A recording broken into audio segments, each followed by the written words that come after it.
Actually, no, I forgot to say this because I don't think I remember actually looking this up. Because you might think of where 5 and 4, because 5 was in 2011, 4 was in 2009 of Final Destination, because they did 1, 2, 3. I forgot to do those in both 2009, which was Coraline. Coraline is better than Final Destination 4. I think I actually did mention it a bit. Actually, I did mention it. I didn't mention 2011, I definitely didn't. Which was Sherlock Holmes and Game of Shadows, which I did not mention in Final Destination 5. I mentioned before how it's good with 1 in a bit. It's a good 1 too, like Final Destination 1 and 2 is, but it's fine. It's good. It's not great because it's mostly chill and death and chill and death. I think some of the earlier ones, or Bloodline, but that is not yet. I think that's last year or this year. Don't 100% know. 2 things that I'm going to say. One is My Little Pony Equestria Girls. It's fine, it's decent, but I'm mentioning it because that might come up later in 2 days in 2015, where Friendship Games is here. So, I also will mention Now You See Me 2. There's a sequel coming out of Now You See Me 3, and I'm really excited because there's 8 magicians, and I want to see how that goes. It sounds amazing. It's like 4 new people, 4 old people. Yes! But it's none of those. I do like some of the of like the probably a rip I don't know seen it. But what did I pick? The last one of a Cornetto trilogy, World's End. And I'm gonna be on it. So I've told before how I've told before in the last one where it was Hot Fuzz, where I was like, oh, this goes like, and then you carry on back in like the status quo. Because of the idea of like, Shaun of the Dead is sort of a romance turned into a zombie film, and it's like, oh, you stay in this like new, you don't continue to hero journey. I said I kind of get it with Shaun of the Dead because it's kind of like, you kind of stay with like the, oh, you're still staying with your friends, you still get the fact you get the best of both worlds and you don't have to choose. I would still say he's still sort of like, it's sort of, I think, somewhat implied, but you could say implied is not the best. That like he, I think, tries a bit more. Because there's a whole thing about the tea, where it's like, oh, etc., etc. It was like, oh, you're daring, because like he wasn't like being that brave, and like he was just sticking with like, oh, I'm fine, this is fine, which is like, be a bit more.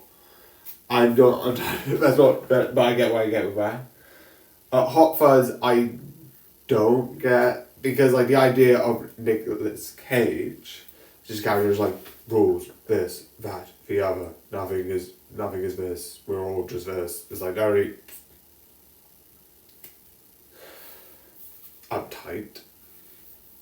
And very much, I am a police officer, we follow the rules. And then becomes a lot more like, yeah, let's do this, let's protect our town. Which is more relaxed, less by the numbers. And he's being more friendly and more open. And like having it. But The World's End, I would say is the only one that does actually have that. Because at the end, even though I think they do the 5 waters and he's no longer drinking, which is interesting, he still has that sort of like mindset of like, let's go to these places and have fun. I also think one of the things in this is, a lot of people want to know, Shaun of the Dead is like, oh, have you ever taken a shortcut? It goes over, fails. And then they do the same thing in sort of like Hot Fuzz, which is like, oh, and they do this amazing thing, and it looks so cool. And then the last one they do is you have a usual cut, and they have the both where they both fail, which I find is hilarious. Like, this is back to normal. Because the first time he fails, like, oh, he's going to say, never mind. Because one time is with the car, and the other time was with the fence, which the other two are with. That's besides the point. I also like the also keep the tradition, because in each one of the films they sort of describe how they work. With Shaun of the Dead is sort of his friend sort of going with, oh yeah, we're going to do this, we're going to take these drinks, and then it describes like how they describe the drinks and where they go, and sort of like how they go to each one of the places and then gets those other predictions.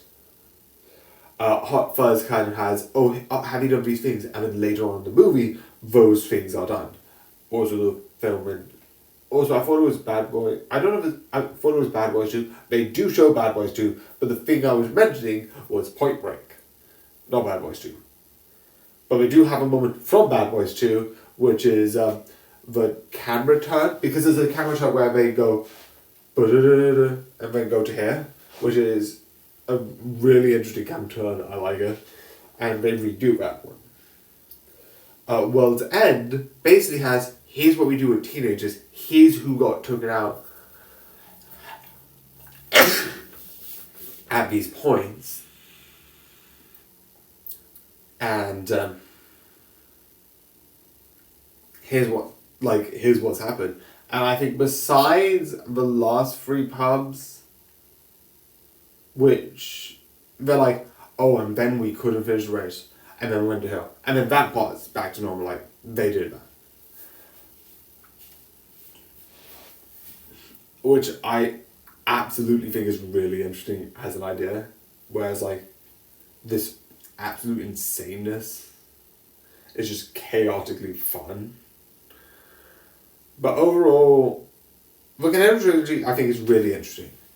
None of the films besides the director and the two protagonists, I say two, are connected. They're not even really connecting theming wise. You can, I think, technically. There are ways, like I mentioned.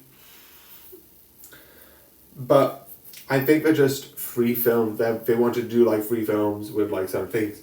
And I know there are characters from one that are in another. You have in Shaun of the Dead, one of the people who sort of like crosses, they cross, oh, here's the friend, and then they go through the ones of like, oh, here's the other ones of like the other family. One of them is also the police chief in Hot Fuzz, and one of the friends who was the O-man in The World's End. So I do have more than just those three, but I do think it's also good. I also think the one thing which is clever is in Shaun of the Dead, you have the friend who's sort of like lazy playing video games and one who's doing the job. In Hot Fuzz, you have a stern police officer and the one friend who's having fun. And they're both played by the same actor who's doing the same performance. And then the script gets flipped to them swapping roles in The World's End, where the one who's being more chill and relaxed is the person who both played the serious cop and the sort of like more not taking risks, sort of like one person, and the person who was the friend who's basically stayed at home, or the show police officer, turns into the really business car salesman, which I think is clever. It's like, you would think like they would do the same thing, but no. That's smart. That's cleverness. Again, I like this. Would I want more? Yes. Are we going to make more? No. Or maybe, I don't know if those three people are going to come back and make another movie, but it's not going to be an Canadian trilogy. I don't know. But it is a good free movie, and all three are 100% worth to watch. I hope you enjoy, and good night.